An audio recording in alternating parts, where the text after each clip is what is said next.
स्तरीय पंचायत चुनाव को लेकर प्रत्याशियों में काफी उत्साह देखने को मिल रहा है। जमशेदपुर मुसावनी से जिला परिषद के लिए लक्ष्मी मुर्मू ने अपना पर्चा भरा है।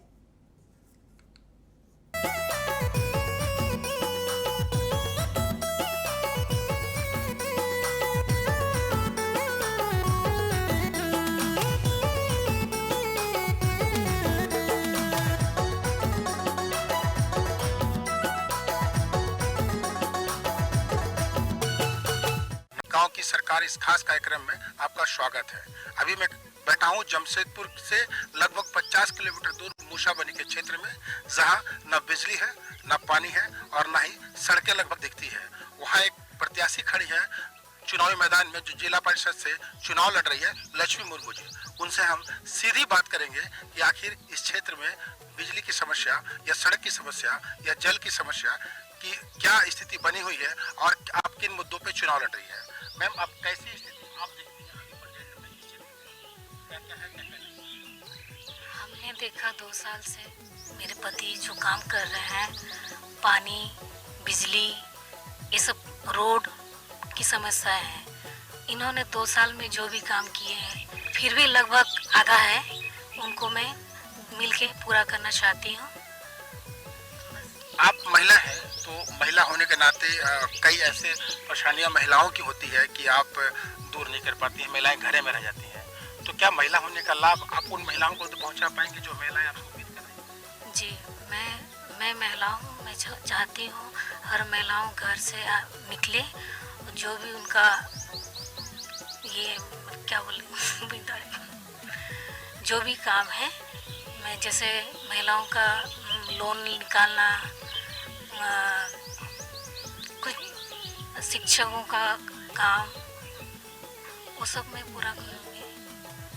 देखा ये है कि 2.5 साल आपके पति ने जो काम किया है, उस काम को आप आगे कैसे बढ़ाएंगे? क्या क्या काम आपके पति ने किया है एज ए जिला परिषद रहते हुए? जी, मेरे पति ने काम किए 2 सालों में। मैंने देखे कि जल का समस्या है इस गांव में। कुछ काम किए हैं जो अधूरा है। हमने सोचा कि महिलाओं का भी ये है, पंचायत चुनाव है, हमने सोचे कि जीत के दोनों मिल के साथ उनको देंगे। जहां अधूरा है वो हमको बोले, हम दोनों मिल के करेंगे, उनको पूरा करना चाह रहे हैं। कैसे आपको लोग जानते हैं वाटरमैन के रूप में? देखिए, जब मैं इस बाई इलेक्शन में आया 2019 में, तो मैंने जब क्षेत्र का भ्रमण किया था, यहाँ सबसे ज़्यादा पानी की समस्या थी और उसी समय से हम लोगों ने पानी पर काम करने का ठाना था। और ये पानी का काम आज तक जो हमारे रिपोर्ट कार्ड के अनुसार 29 डीप बोरिंग ग्रामीण क्षेत्र में हमने निर्माण करवाया। अभी भी कई काम हैं। हमको जल के वाटरमैन के नाम से जो उपाधि दी गई है, वो जनता के द्वारा दी गई है और मैं उस जनता को आभार प्रकट करता हूँ कि मेरे काम को उन्होंने सराहा। उससे हमको और बल मिला है और मैं चाहता हूँ कि आज महिला होने के नाते हमारे सीट जो है मुसावनी अंक 19 से आरक्षित महिलाओं के लिए हो गया। इसलिए मैं अपने पत्नी को सामने लाकर उनके माध्यम से हम चाहते हैं कि ये बाकी काम जो है, बहुत सारे ऐसे जगह है जहाँ आज भी पानी की समस्या है, हम उस पर काम करेंगे। और हम चाहते हैं बाकी काम के साथ साथ जो हमारे रफ्तार है काम का, वो रफ्तार को हम बरकरार रखेंगे। हमें जनता को मैं आश्वस्त करना चाहता हूँ। पूरी रफ्तार के बाद भी ऐसे कई क्षेत्र हैं जहाँ जल नहीं पहुँची है और लोग जंगल पहाड़ में रहते हैं। चूँकि मूसाबनी का क्षेत्र ऐसे ही जंगल पहाड़ों से घिरा है, पूरा कंप्लीट काम नहीं हुआ है। तो आपका जो वर्क है, उसके आधार पे आपके पत्नी को लोग क्यों जिताएंगे केवल पानी के? बिल्कुल, आपने सही आकलन किया कि कई ऐसे गांव हैं जो पानी की आज भी समस्या है। आज भी लोग गड्ढे का पानी पीते हैं। हमने आज से अपने क्षेत्र का भ्रमण के दौरान मैंने सूचीबद्ध कर चुका हूँ और हमको लगता है कि ये 15 फाइनेंस, इस बार जो 15 फाइनेंस जिला परिषद को मिलने जा रहा है, हमको लगता है 2.5 साल में जिस तरह से काम किया और ये 15 फाइनेंस का वित्तीय अधिकार जिला परिषद को मिलने के बाद हमको लगता है कि ये काम बेहतर तरीका से आगे हो सकता है। इस पर हम लोग इम्प्लीमेंट करेंगे। एक तो प्राथमिक स्वास्थ्य केंद्र है, उप स्वास्थ्य केंद्र है, एक काकद्वार हमारे निकलोनी जो हम लोग हेल्थ सेंटर बनाने का काम किया, वेलनेस एंड हेल्थ सेंटर। तो हम चाहते हैं कि सरकार से हम भी मांग करेंगे अपने पंचायत प्रतिनिधित्व विशेष के माध्यम से इस क्षेत्र में निरंतर रूप से डॉक्टर बैठे, समय पर दवा मिले, इस पर हम लोग का फोकस रहेगा। पूरी मूसाबनी क्षेत्र में लगभग 10 पंचायत है। 40,000 लगभग वोटर हैं और लगभग 50% से ऊपर तमाम जगह वोटर होते हैं, गांव में कुछ ज़्यादा होता है। तो जो वोटरों की संख्या है और जो वोटर्स है 10 पंचायत में जो समस्याएं विद्यमान है उसको लेकर के लग रहा है कि इस विषम गर्मी में आपके पक्ष में वोट गिरेगा, चूँकि यहाँ लगभग 5 प्रत्याशी मैदान में खड़े हैं। बिल्कुल, देखिए यहाँ के मतदाता जागरूक हैं और उनको मालूम है कि लोकतंत्र प्रक्रिया में मतदाता का कितना महत्वपूर्ण है। आज अगर वो मत से वंचित हो जाएंगे, कहीं ना कहीं अपना अधिकार से वंचित हो रहे हैं। इसलिए यहाँ के मतदाता जागरूक है और हमको लगता है इस बार जो है इतना भीषण गर्मी में भी जरूर लोग उसको अच्छे ढंग से मतदान करेंगे। और हमारा चाहते हैं कि ये 40,000 की जो आबादी है, पिछले बार 80% से भी ज़्यादा वोटिंग हुई थी। हमको आशा ये उम्मीद है कि ये रफ्तार जो है बरकरार रहेगा। कई फंड यहाँ पे आता है, जिला स्तर से आता है और क्षेत्र में पहले भी यहाँ पे जिला परिषद मुखिया रहे हैं, लेकिन सड़कें अंदर जो है वो टूटी हुई है, मरम्मत की ज़रूरत है, कहीं बनी ही नहीं है। तो ऐसे में लगता नहीं है कि जो पहले रहे होंगे यहाँ जनप्रतिनिधि उनको शर्म आनी चाहिए, आगे जो बनकर काम नहीं करेंगे उन्हें शर्म आनी चाहिए। देखिए ये जो पिछले बार जो भी प्रत्याशी रहे या जो भी जीत के आए थे, ये आम चुनाव तीसरी बार हो रहा है और हम मुसावनी क्षेत्र में चौथी बार। तो हम ये तो उनसे ही पूछने से बेहतर आपको परिणाम दे सकता है, बेहतर जवाब दे सकता है। हमारा कर्तव्य है, हमारा जिम्मेवारी है कि सड़क दुरुस्त हो, लेकिन जब हमारे कार्यकाल में 2 से 2.5 साल के कार्यकाल में हमारा 14 फाइनेंस में एक भी पैसा हमारे जिला परिषद को नहीं मिल पाया, जिससे सड़क आज के दिन में ग्रामीण सड़क का निर्माण हमने नहीं कर पाया। और ये कार्यकाल कहीं ना कहीं विधायक और MP का जिम्मेवारी बनता था। अब वो नहीं किया या क्या किया, वो उनसे पूछने से बेहतर जवाब हो सकता है। कॉम्बिनेशन होना चाहिए। ग्राम क्षेत्र में जो गांव की सरकार बनती है, मुखिया होते हैं, जिला परिषद होते हैं, उनके साथ में विधायकों की और सांसदों की कैसा कम्युनिकेशन होना चाहिए ताकि क्षेत्र में विकास हो। देखिए क्या बोल रहा है क्या? देखिए हम लोग पंचायत प्रतिनिधि जिस क्षेत्र से हम लोग गुजरते हैं और हम लोग जब भी जाते हैं तो पंचायत व्यवस्था के तहत छोटे छोटे विकास का काम पंचायत के माध्यम से होता है। बड़े काम जो है MP और MLA के माध्यम से होता है। छोटे काम में नाली हो गया है, गांव की सड़कें हो गई है, जल मीनार हो गया है। ये इसके साथ साथ ग्रामीण परिवेश में या ग्रामीण क्षेत्र में प्रधानमंत्री आवास, माने जो भी जनता की जरूरत है वो पंचायत व्यवस्था के तहत हो पाता है। और विधायक जो आपका MP जो पार्लियामेंट से अपना सरकारी योजना को लाने का काम करता है, सरकार का जो विधायक रहता है वो सरकार के एजेंडा को अपने पेश लाना चाहते हैं। तो एक सरकार का एजेंडा ही एक पंचायत राज व्यवस्था के तहत दिया गया है। तो हम लोग चाहते हैं कि समन्वय बना के चले और हमको लगता है कि इस क्षेत्र में जो भी MP रहा है या MLA रहा है, हम लोग को काफ़ी सहयोग मिला है उनका विकास का। कब तक मुसाबनी के क्षेत्र के लोग मुसाबनी से इलाज कराने के लिए जमशेदपुर MGM या फिर उड़ीसा जाएं? चूँकि ये देखा गया कि यहाँ के जो आसपास के लोग हैं वो उड़ीसा तक चले जाते हैं कटक भुवनेश्वर अपना इलाज कराने के लिए, क्यों जाएंगे? बिल्कुल, सिर्फ हमारे मुसावनी ही नहीं, ये पूरे झारखंड की समस्या स्वास्थ्य क्षेत्र में। आज हमारे पूरे जिले में एक MGM है, MGM का क्या बदहाल है वो आप खुद जान सकते हैं। हमारे रिम्स है एक, पूरे राज्य में एक, रिम्स का क्या हालत है सभी को जानते हैं। हमको लगता ही है पंचायत राज व्यवस्था तो एक हम बोले ना, छोटे छोटे मुद्दे को, छोटे छोटे समस्या को समाधान करने के उसके पास संसाधन है, लेकिन बड़े मुद्दा राज्य सरकार पर डिपेंड करते हैं। हम लोग चाहते हैं कि राज्य सरकार सिर्फ मुसावनी के लिए नहीं, पूरे झारखंड के लिए स्वास्थ्य सेवा के संबंध में सोचना चाहिए। हम डिमांड कर सकते हैं, आप योजनाओं को ला सकते हैं, जनता की जो कसौटी है उस पर खड़े उतर सकते हैं, आपकी जिम्मेदारी बन रही थी। बिल्कुल, इस मामले में हम लोग ने जहाँ से हमारे क्षेत्र में एक बहुत बड़ा हॉस्पिटल था जो HCL के द्वारा चलाया जाता था, हमने जब भी जीत के आए थे, शुरुआती में एक टेक्नो वर्ल्ड के नाम से एक एजेंसी है जो एजुकेशन और हेल्थ के मामले में वो काम कर रहे हैं, उनको लाए गए थे। लेकिन यहाँ की व्यवस्था, सरकार की लचर व्यवस्था बोला जाए या यहाँ के प्रशासन की व्यवस्था, वो बैक हो गए थे, जिसको वो सपोर्ट नहीं मिला और हमने उसको लाने का काम किया। यहाँ से अंचलाधिकारी उस समय तत्कालीन BDO CO संतोष गुप्ता जी काफ़ी इस मामले में मदद भी किए थे और वो चले गए। तो कहीं दुर्भाग्य हमारे क्षेत्र के लिए, एक सभी हम राजनीतिक दल, सभी सामाजिक संगठन से अपील करते हैं, एक होकर स्वास्थ्य केंद्र में, स्वास्थ्य के क्षेत्र में मुसावने में एक बेहतर व्यवस्था होना चाहिए ताकि आसपास के जितने भी 20, 30, 50 किलोमीटर के सराउंडिंग से इसका लाभ मिल सके। लेकिन सरकार की जो योजनाएं हैं उस कृषि भूमि के लिए ऐसे कोई योजना नहीं है या यहाँ के जनप्रतिनिधि बोला जाए उसकी कमी है। हम लोगों ने, हम जब जीत के आए थे, हमने कई क्षेत्रों में एक सिंचाई के लिए डीप बोरिंग और डीप कुआं का हमने निर्माण करवाया। जैसे हमारे ही प्रखंड क्षेत्र में देवली गांव जो है कि सब्जी का हब कहा जाता है, वो दोनों संगम में बसा हुआ है, एक स्वर्ण रेखा नदी और संग नदी के बीच में। तो उनकी जो स्वर्ण रेखा से लागत आती है 3 या 4 पंप उसको लगाना पड़ता है।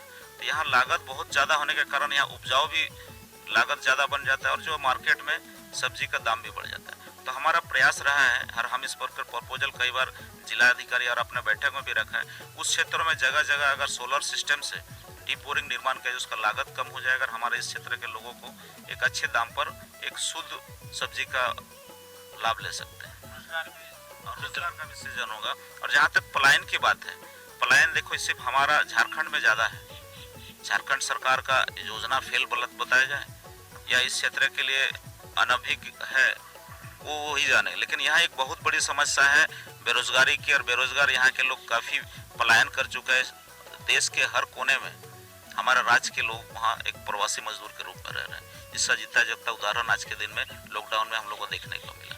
इस पर सरकार को गंभीरता सोचना चाहिए। हम तो सिर्फ कृषि क्षेत्र में जल का व्यवस्था कर सकते हैं, माइंस खुलवाने का काम सरकार की काम है, सेंट्रल गवर्नमेंट का काम, स्टेट गवर्नमेंट उसको ज़मीन देती है। तो सिर्फ माइंस खुलने से रोजगार खत्म नहीं हो जाती है। कई क्षेत्र में लोग बेरोजगार का जो है उसको समाधान कर सकते हैं। जैसे आप बोले कृषि के क्षेत्र में स्वावलंबी कुछ भी अगर बनता है वो योजना देना चाहिए।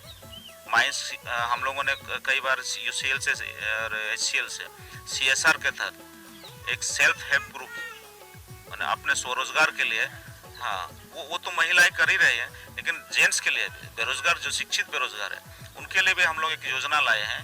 पिछले बार हमने UCL से इसको इम्प्लीमेंट करवाया, इसका लाभ हमारे क्षेत्र में मिल रहा है। कोई जेरोक्स मशीन खोल के अपना दुकान चला रहे हैं, लोन दिए हैं, कुछ आदमी को गैरेज के लिए लोन दिए हैं, लोन में क्या अनुदान में दिए हैं, उसका लाभ मिल रहा है लोगों को। आपके किए गए अच्छे कर्म, चूँकि हम घूम रहे थे क्षेत्र में और लोग भी बता रहे थे कि इस क्षेत्र के लिए आप लगभग भगवान जैसे हैं, तो आपका किया हुआ काम आपकी पत्नी को लोग आशीर्वाद के रूप में देंगे, ऐसा क्या अनुमान?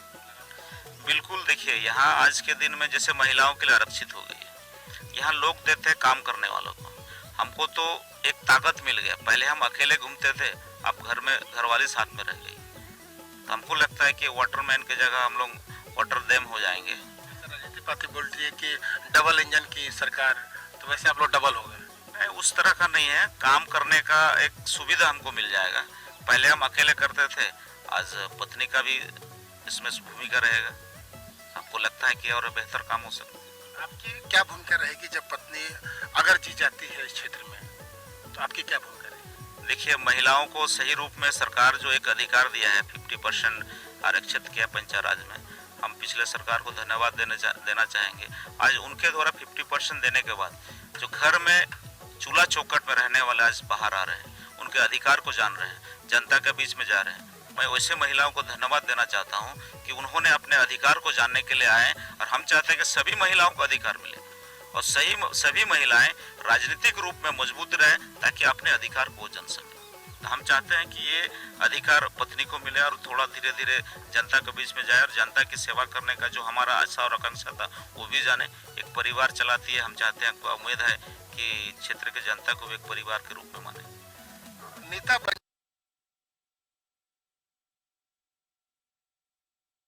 लीडरशिप के लिए अगर सड़क पे आती है, गांव में घूमती है और अपने लिए वोट मांगती है तो बड़ी बात होती है। हमारे साथ जो है लक्ष्मी मुर्मू है, और जिनसे ये जानेंगे कि अगर वो जीत जाती है तो आप क्या क्षेत्र में कैसे करेंगे, लोगों के बीच कैसे जाएंगे, या के क्षेत्र में कुछ काम करेंगे, महिलाओं के बीच में क्या कुछ करेंगे? हाँ, महिलाओं से मिलेंगे, पहले उनका समस्या जानेंगे, उसके बाद जो बोलेंगे हमको कि काम दिलाना है, घर से निकलना है, वही सब करेंगे। क्या सोची थी आप? क्या जी, कभी सोचे थे कि मेरे हस्बैंड जो कर रहे हैं, शायद हम भी 5 साल के बाद हम भी महिलाओं का होगा तो हम भी ऐसे साथ देंगे।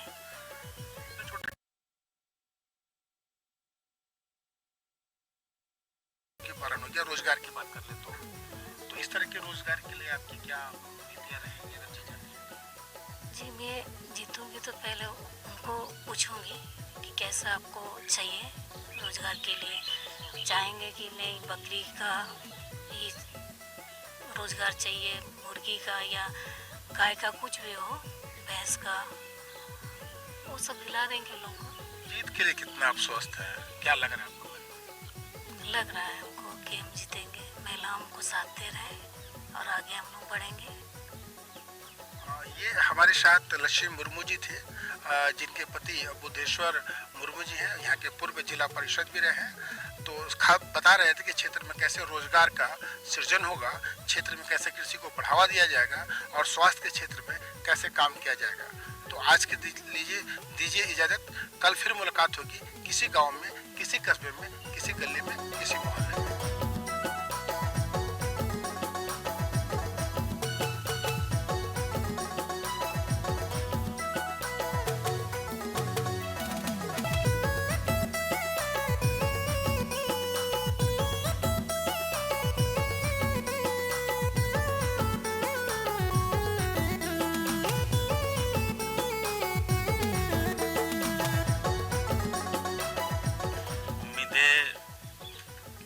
तो बहुत हैं, और खासकर आज जैसे हमारे गांव मुसाबनी प्रखंड के बुल्लुगुट्टू गांव, जो यहाँ पर बुद्धेश्वर जी ने बहुत अच्छे कार्य किए हैं, जल मीनार बनवाया है और यहाँ सामने गाडवाल का भी निर्माण कराया है।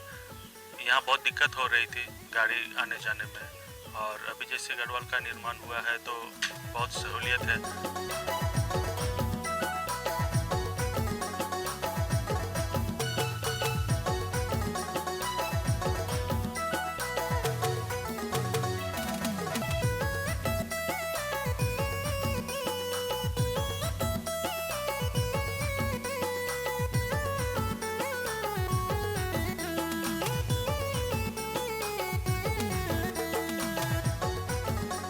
परिषद हुआ है तब से हम लोग का बहुत सुविधा हुआ। इसमें हम लोग का ट्रैक्टर नहीं चल रहा था, धान जब लेके आता था गोरू गाड़ी नहीं पार हो रहा था, तो सब मुखिया को भी बोला तो मुखिया भी कुछ नहीं काम किया।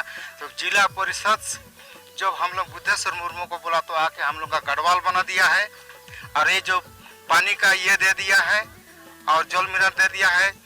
थोड़ा बहुत जो भी काम हुआ है मतलब हम लोग का मतलब गरीब आदमी के लिए, जैसे हम लोग का 2 लड़का मर गया था रांची में, तो उसमें से लाने के लिए तो आदमी में नहीं मिल रहा था और कोई भी मदद नहीं किया था, मगर बुद्धेश्वर ऐसा काम किया कि वो वहाँ से एक पेशेंट को लाश को हम लोग लेके आया।